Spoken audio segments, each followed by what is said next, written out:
Malibu XL ishqibozlariga Malibu XL dan topib beradi. Narx-navosi va shu arzon. Qaylar mana obunachilarim bo'lsa, arzon narxda qilib beraman deyaptilar. Mashinamiz 2023-yilda ishlab chiqarilgan deyaptilar.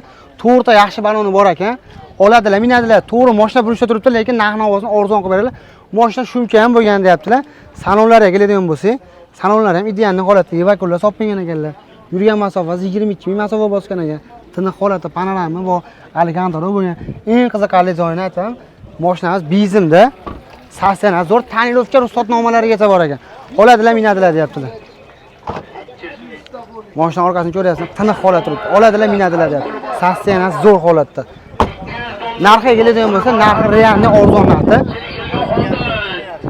Narxiga keladigan bo'lsa, narxini 28 ming dedi, 28 ming qimmat akasam. Uka siz obunachilaringiz kelsa 27 ming 800 ga beraman dedi. Aka, men obunachilarim keladi 27,5 mingga berasizlarmi? Pastda telefon nomer qoldiraman, kerakli ma'lumotlar uchun aloqachi bo'lsa, generalni berasizlarmi aka? Ha, harakat qilishar ekan. Sparkada so'rab ko'rar ekan. Mana shu videoda iloji bo'lsa farmay qo'ygani yaxshi. Ha, iloji borsa, afarmeni qo'ysanlar ham qolasan, gaplashib ham ko'raman dedilar. Iloji borsa qilib berishga harakat qilaman dedilar.